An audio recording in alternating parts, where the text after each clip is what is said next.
Breaking news! Attention, Green Nation! The fire is burning behind the scenes in Philadelphia, and the temperature just keeps rising. I'm here to bring you exclusive, game-changing information about the next moves of a franchise that doesn't know the meaning of the word stagnation. While other teams are still trying to find their footing, Howie Roseman is already 10 steps ahead, orchestrating moves that could completely redefine the course of this season. He's not just chasing wins, he's starving for another Super Bowl. And believe me, every piece is being placed with surgical precision. But hold on, it's not all smooth sailing. There are some sensitive adjustments that need to be addressed within the team. Big decisions are on the table, and the clock is ticking. The future of the Eagles is being shaped right now, and you're about to hear it all. Before we dive headfirst into this sea of updates, hit that like button, but only if you truly believe Howie knows exactly what he's doing and is going to take us back to the mountaintop. As for me, I believe it with everything I've got. And if you feel that fire in your chest too, drop it in the comments. Go Birds! We're going to the Super Bowl. Now take a deep breath, lock in with me,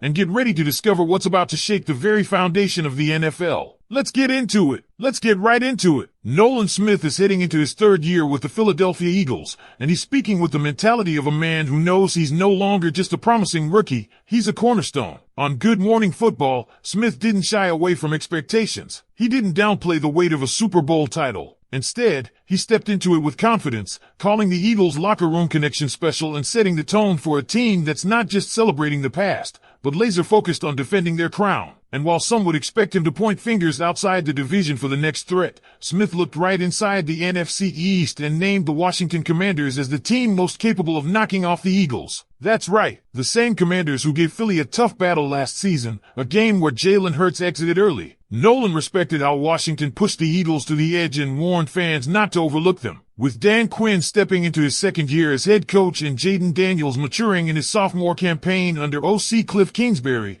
the Commanders are no joke. Still, let's not forget what happened in the NFC Championship. The Eagles annihilated the competition with a stunning 55-point outburst. Saquon Barkley kicked off the carnage with a 60-yard touchdown run on the first play of the game. But that performance only raised the bar. Smith's words remind us, what matters now is not last year's dominance, it's this year's hunger. I'm not waiting on getting any ring, he said. We're on to the next page. Like Sirriani said, we got to flip the page in the book. That's last year. And that, my friends, is a statement soaked in the mindset of a champion. The Eagles are not interested in being one-hit wonders. They want legacy. They want dynasty. They want back-to-back. And with players like Nolan Smith prepared to step into the leadership void left by Brandon Graham, both on the field and in the locker room, that vision feels more real than ever. Smith's admiration for head coach Nick Sirianni was loud and clear. He praised Sirianni's unmatched feel for the locker room, his pulse on the team, and his ability to say the right thing at the right time. And we saw it too. A recent video from the Eagles' X page captured Sirianni addressing the team,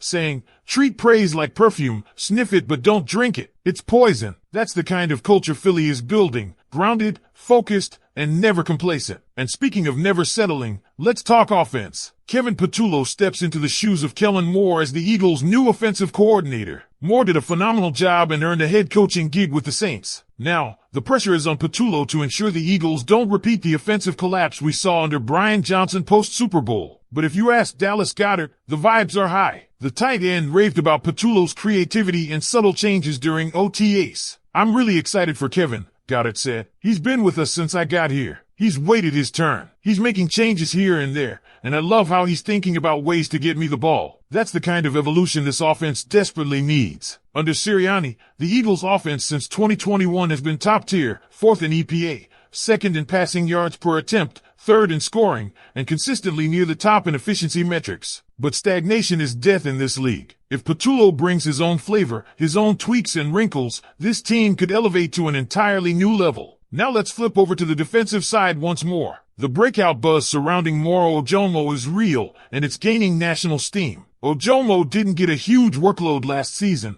but when he was on the field, the results were eye-opening. Pro Football Focus gave him a solid overall grade of 68, ranking him 39th out of 210 defensive tackles. But his pass rush grade? An elite 82.6, good for 5th in the NFL. This guy had 26 hurries on just 268 pass rush snaps. That's insane efficiency. His 31 pressures ranked 35th in the league, again, with limited reps, and his 18.2% pass rush win rate, best on the entire Eagles defensive line. Better than Milton Williams. Better than the veterans. This isn't just potential, it's production waiting to explode. With Milton Williams gone, the opportunity for Ojono to slide in and cause chaos is right in front of him. He's got the tools, the motor, and now the opening. Don't be surprised if he becomes a household name by midseason. So here's what I want to know from you, Eagles Nation. How many sacks do you think Moro Ojono will get in 2025? 7? 8? Double digits? Let me know in the comments, and stay tuned because the second part of this deep dive is coming up next. If the Philadelphia Eagles are serious about going back-to-back, then their success will rely not just on the stars you already know, Jalen Hurts, A.J. Brown,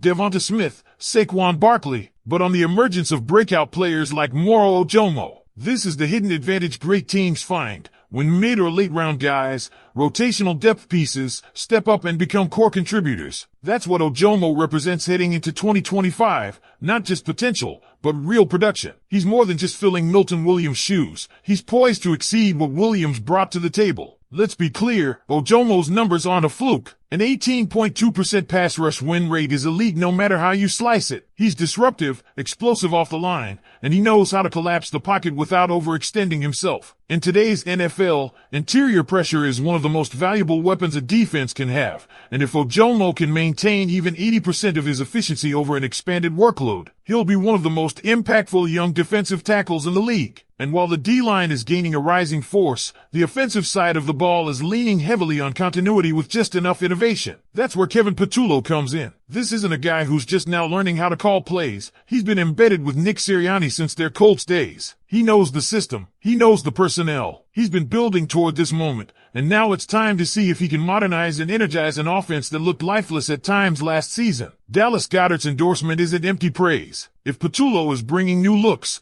diversifying formations, moving pieces pre-snap, and giving Jalen Hurts more creative options post-snap, the Eagles will be much tougher to defend. The offense has all the ingredients: an elite O-line, a dual-threat QB, a power back in Barkley, 2-star receivers, and a top-tier tight end. It's on Patulo to make it all sing in harmony, and most importantly, keep defenses guessing. Now, let's talk about that locker room vibe, because if there's one constant coming out of Novacare, it's this: the mindset is different. This team isn't satisfied. Nolan Smith said it best: "We're not waiting on getting any ring. We're on to the next page." That page? It's titled Legacy. Not content with a single Lombardi, the Eagles are trying to build something bigger, something lasting. Think of the Patriots. Think of the Chiefs. Think of those Warriors teams in the NBA. That's the standard. That's the level Philadelphia is now aiming for. And the best part? The foundation is there. Best owner in the sport with Jeffrey Lurie. Best GM in the league in Howie Roseman, a master architect who rebuilt this roster in record time and continues to find talent where other franchises don't even look. A top 5 head coach in Nick Sirianni,